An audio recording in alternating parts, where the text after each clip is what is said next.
Hello students, welcome to SRM Biology classes.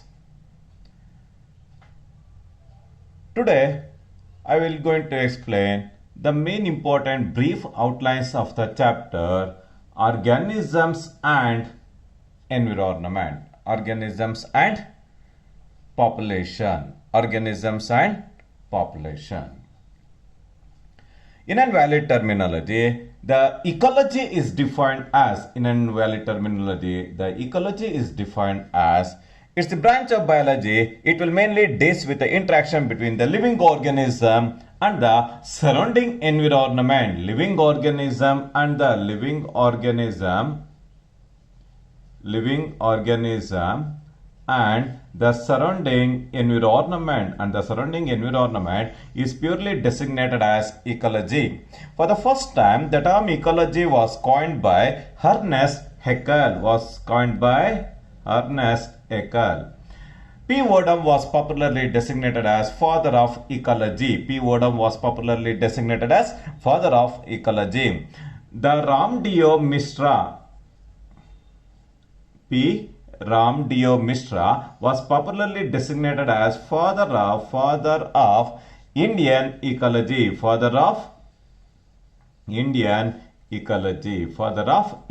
ecology. With reference to the main important introductory aspects of the chapter organisms and population. Ecology is the branch of biology. It will mainly deal with the interaction among the organisms and the surrounding physical environment. The surrounding physical environment is purely designated as ecology. Ecology is mainly concerned with four levels of biological organization. The four important levels of biological organization are namely organism, population. Yes, the name of the chapter is organism and population. The third one is community, and the last one is the biome, are the four important levels of biological organization. Organism is defined as it is the basic unit of ecology. Organism is the basic unit of ecology. It is the basic unit of ecology. Organism is the basic unit of ecology. The distinctive living entity which carries all the life activities is called organism. The second one is called population. A group of living organisms in a particular geographical area will constitute population. They can interbreed among themselves to produce fertile offspring. Such a unique phenomenon is called population. The third one is called biological community. In invalid terminology, the biological community is defined as the assemblage of populations of animals and plants present in a habitat is purely designated as community. Marine ecosystem is a community. The next important one is biome. The biome is defined as the large regional unit characterized by major vegetational type associated with animal population or fauna in a particular or in a specific climatic zone. Climatic zone is purely designated as biome. For example, the tropical rainforest in the Amazon forest, the tundra, the desert ecosystem are the few classical example for biome. The next important aspect is with reference to the major abiotic components. If you observe the major abiotic components, the four major abiotic components are namely temperature, water, light and soil are the four important abiotic factors. They determine the biotic community on the surface. They determine the biological community on the surface. The first important one is the temperature. The temperature is the critical and crucial factor that determines the various types of vegetational patterns on the surface. In order to maintain the maximum enzyme activity, it requires an optimum enzyme it requires an optimum temperature. In addition to this, in order to determine various types of vegetational patterns on the earth surface, we need the essentiality of temperature. With reference to few classical examples for temperature, mango trees cannot grow in the temperate countries like Canada and in the Germany. In addition to this, the snow leopards are confined to America. They are not found in the Kerala forest. They are not found in the Kerala forest because of the presence of elevated temperature. Yes, the mango trees cannot grow in the temperate countries. In addition to this, the snow leopard is not found in the Kerala forest are the two classical examples with reference to temperature. The next important aspect is the temperature will also affect the enzyme activity. In order to enhance the maximum rate of enzyme activity, it requires a temperature ranging from 5 degrees Celsius to 5 degrees Celsius to 40 degrees Celsius. Below 5 degrees Celsius or above 40 degrees Celsius, the enzyme activity is subjected to alteration. In addition to this, in order to maintain various physiological functions in the organisms, it requires the essentiality of temperature. Because of all these unique characteristic features, the temperature is one of the critical and crucial factor. Critical and crucial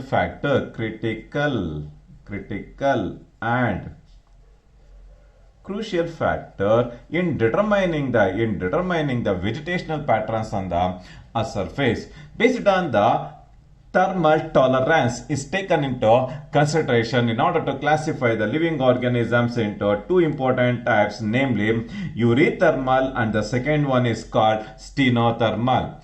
With reference to eurythermal, the eurythermal organisms can withstand temperature of wide range. Such a unique type of organisms are called eurythermal organism. One of the classical example for the eurythermal organisms are human beings are one of the classical example for eurythermal organism. These are the organism can withstand wide range of temperature. The second one is called stenothermal. These are the living organism. They can tolerate only a narrow range of temperature. Such a type of organisms are called stenothermal organisms. One of the classical example for the stenothermal is the polar bear are confined to polar regions, namely to the Arctic or in the Antarctic zonation. The next important major abiotic component is the water. Water is popularly designated as liquid of life. In order to determine vegetational patterns, in order to exhibit the phenomenon of reproduction, in order to determine life activities on the earth surface, in addition to this, in order to provide oxygenic environmental conditions on the earth surface, we need the essentiality of water. The productivity and the distribution of plants is purely depends upon the water. Based on the salinity, the salinity in the water content is not constant. It is highly variable from one geographical area to another geographical area. The water found within the earth crust or within the earth is purely designated as inland water. The maximum salinity in the inland water is 5%. In majority of the marine water, the salinity is ranging from 30 to 35%. 30 to 35% of salinity is found in the marine water. Particularly in the lagoons, the salinity it may exceed more than 100%. It may exceed more than 100%. Based on the tolerance of salinity is taken into consideration in order to classify the living organisms into two important types, namely haline refers to salinity. Second one is called stenoaline. In a valid terminology, the euryhaline is defined as these are the organisms can withstand wide range of salinity. Such a type of organisms are called euryhaline. The second one is called stenoaline. These are the organisms can withstand narrow range of salinity. Such a type of organisms are called steno-aline. One of the classical example for uri-haline organism is the salmon. The salmon fish is one of the classical example for uri-haline. It will takes birth in the freshwater. Major part of the life is spent in the marine water. At the time of reproduction, at the time of spawning, again it will migrate to the fresh water. Such a unique type of behavior is seen in case of salmon fish. Yes, the salmon fish is one of the classical example for uri-haline. One of the classical example for steno-aline exhibiting narrow range of salinity is the shark. Shark is one of the classical example for steno-aline. This is with reference to the main important aspects with reference to water. The next important aspect is with reference to light. Light is one of the critical and crucial factor that will play a very important role in exhibition of one of the unique type of metabolic process called photosynthesis. In order to convert light energy into chemical form of energy, and also in order to take part in energy transformation in the ecosystem, in addition to this, in order to exhibit the phenomenon of eating and being eaten, it requires the essentiality of light. With reference to the light intensity, the plants are divided into two important types, namely heliophytes and the second one is called xeophytes. The shade-loving plants are called xeophytes, whereas the heliophytes, they require high intensity of sunlight. They require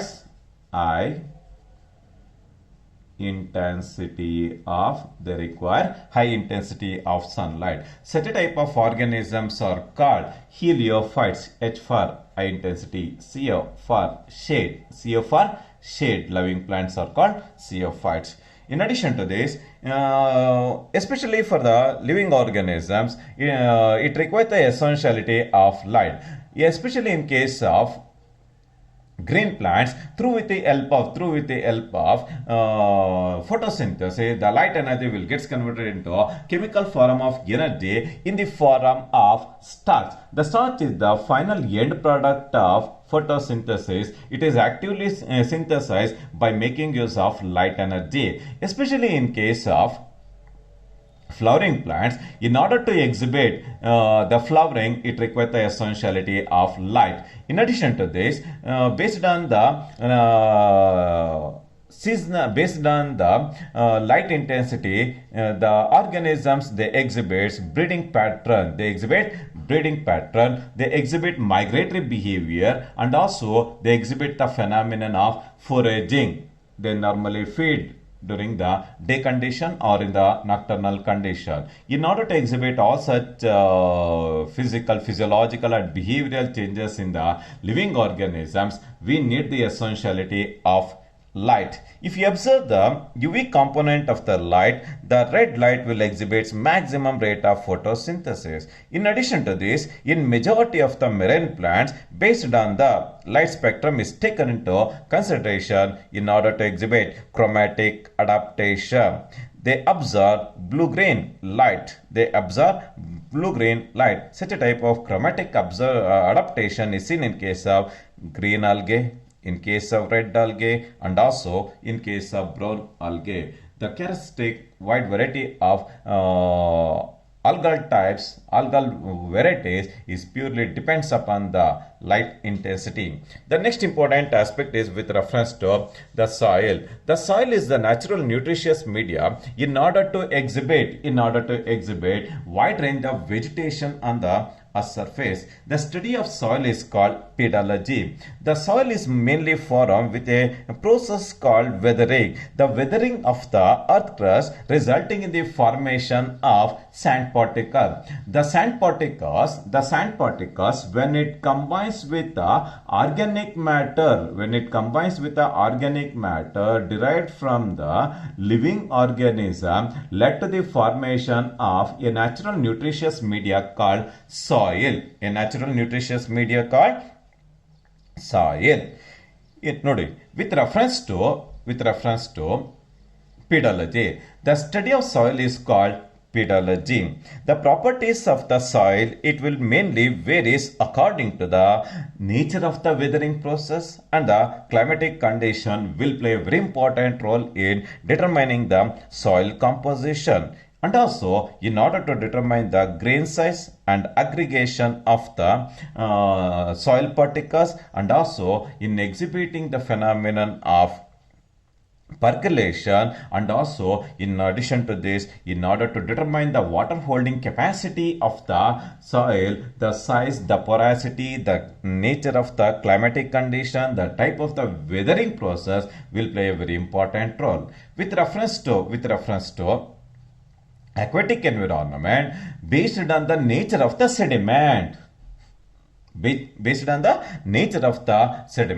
ಈ ಒಂದು aquatic environment ಅಲ್ಲಿ ಆ ಒಂದು ನೀರಿನ ತಳಭಾಗದಲ್ಲಿರುವಂತ ಒಂದು sediment, ಏನು ಒಂದು ಬುರದೆ ಮಣ್ಣು ಅಂತ ಏನ ಕರಿತೀರಿ, the sediment will determine the type of the benthic animals to survive. Type of the benthic animals, the animals that are confined to bottom of the pond ecosystem is called benthic animals. In order to determine the nature of the benthic animals, it requires the essentiality of water. With reference to responses to the abiotic factors,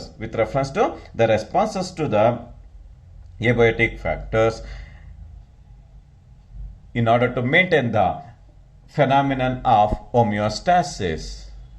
In invalid terminology, the homeostasis is defined as the maintenance of internal environmental condition. The maintenance of internal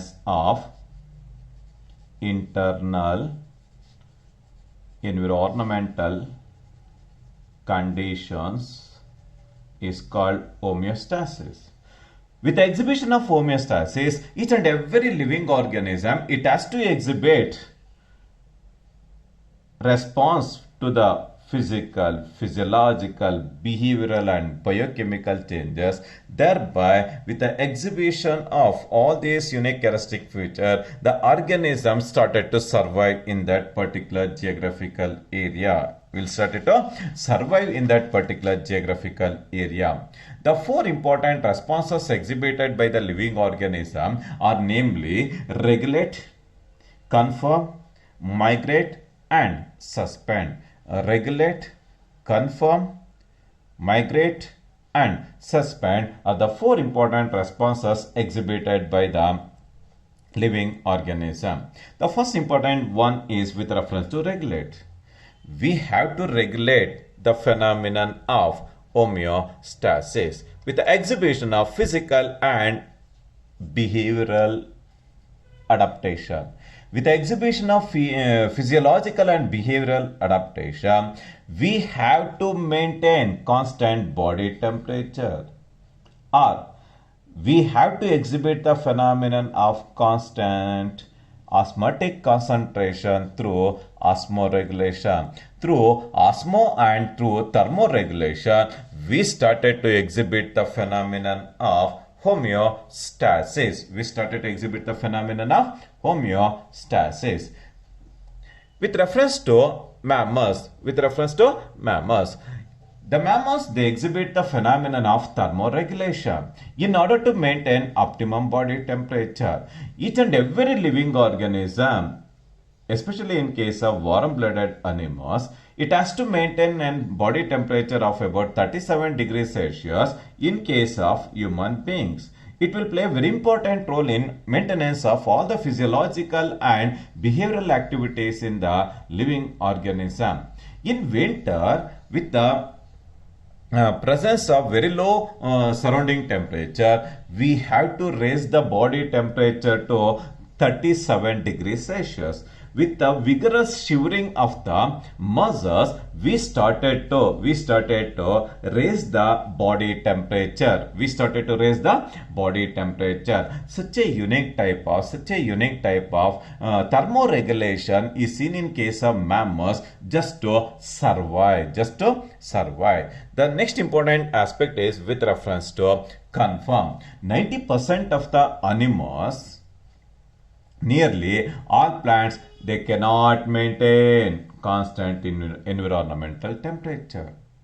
Even they don't lack any constant internal environment, their body temperature and the osmotic concentration changes with the surrounding conditions. Such a type of organisms are called conformers.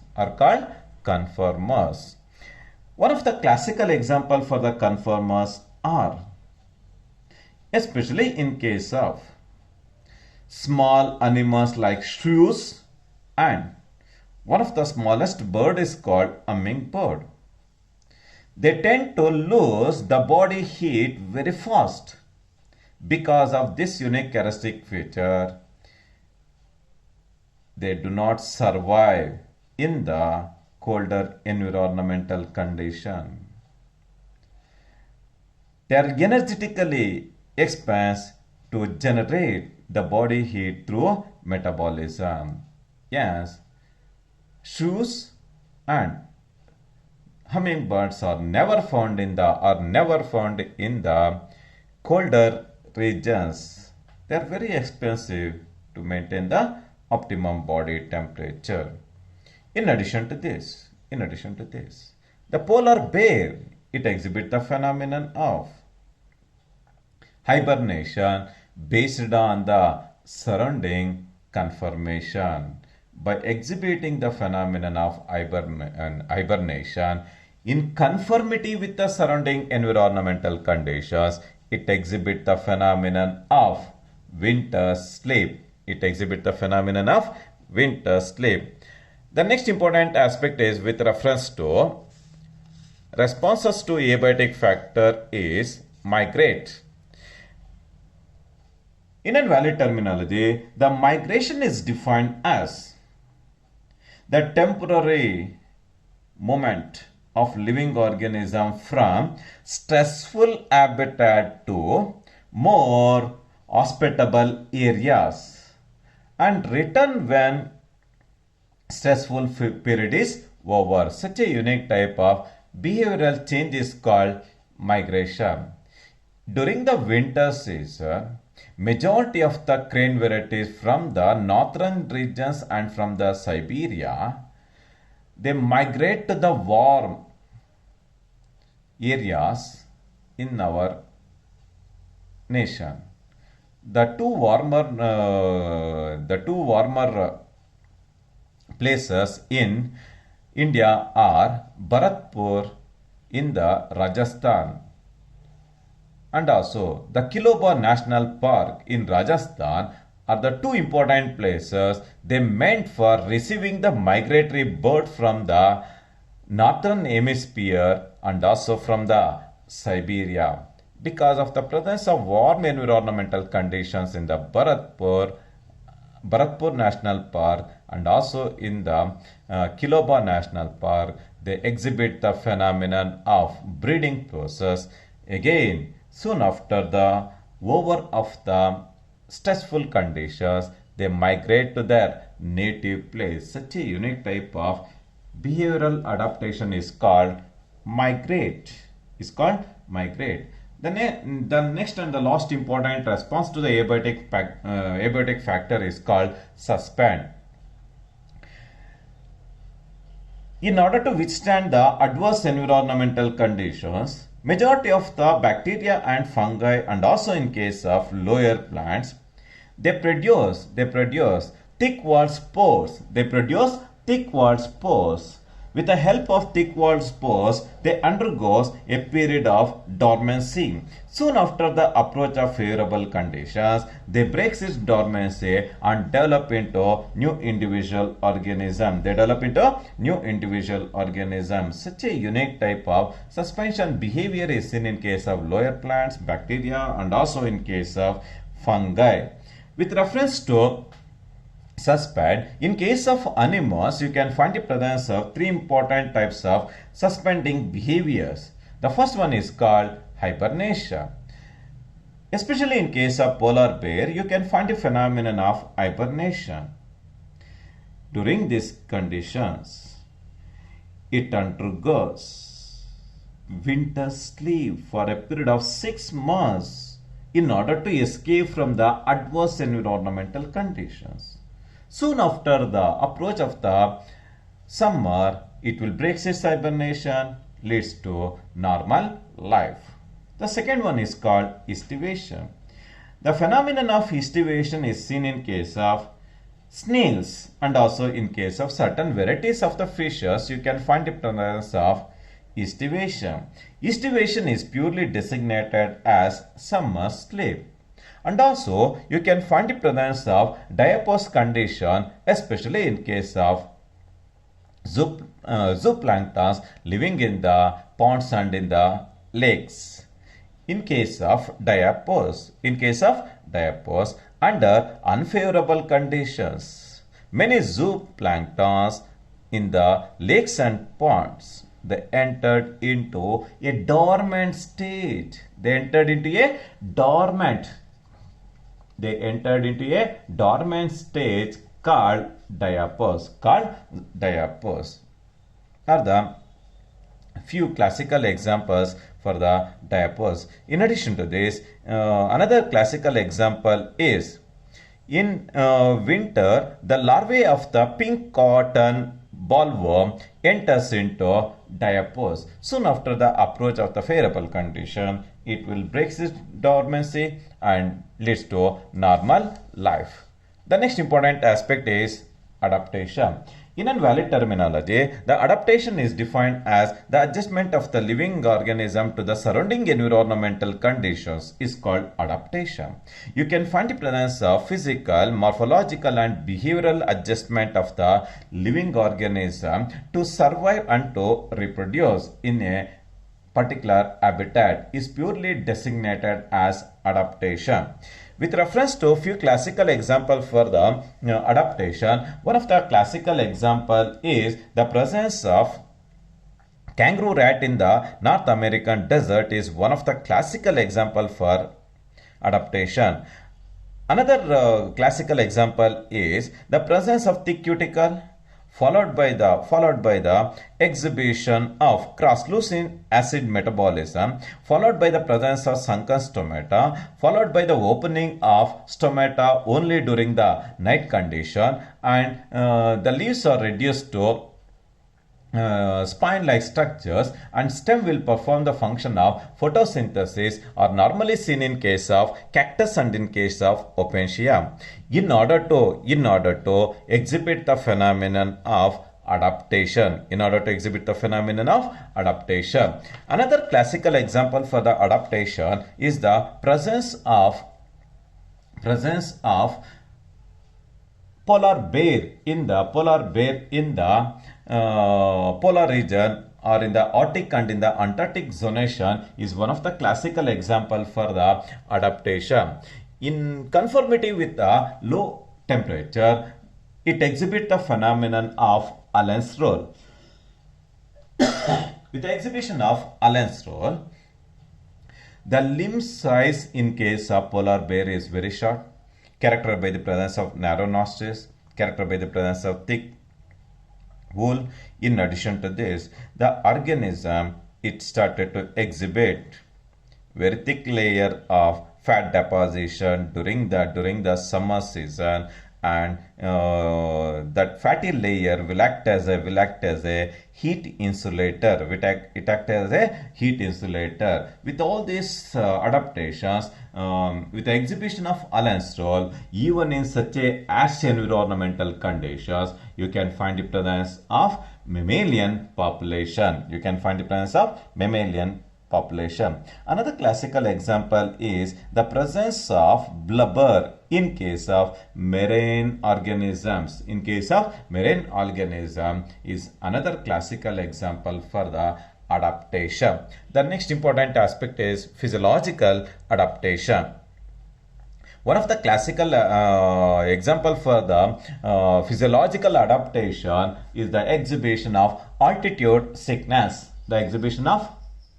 Altitude sickness is one of the classical example for physiological adaptation.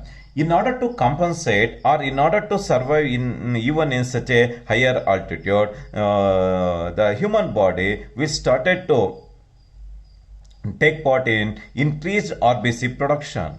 Thereby, it decreases the binding capacity of hemoglobin with oxygen by increasing the rate of respiration or breathing. With this process of acclimatization, even in the higher altitudes, human beings will started to survive with the exhibition of physiological behavior. The next important one is biochemical adaptation. One of the classical example for the biochemical adaptation is even in the thermal hot springs, you can find the presence of a unique type of organisms are called extremophiles or thermophiles. In such a environmental conditions, the temperature may exceed more than 100 degrees Celsius. One of the classical example for thermophiles or the extremophiles are Thermophilus aquaticus. Thermophilus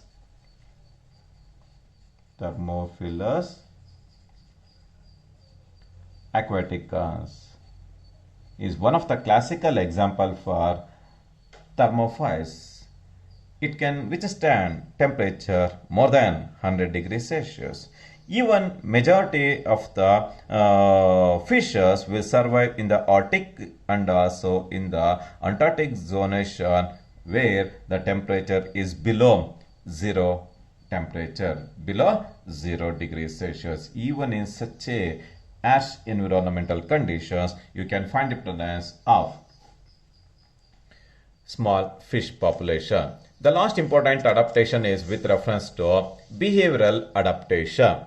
With reference to behavioral adaptation, especially the lizards living in the deserts, in order to raise the body temperature, they exhibit the phenomenon of sun bathing during the morning session. When their body temperature started to increase, it will take rest in the shade. Such a unique type of behavioral adaptation is seen in case of lizards living in the desertic environmental conditions.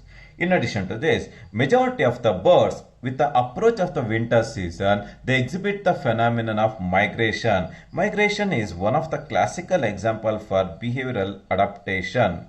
Soon after the approach of favorable condition, it will take its backward journey to the native place. Such a unique type of behavioral adaptation is seen in case of both birds and also in case of lizards living in the desertic environmental conditions. The next important aspect is with reference to population.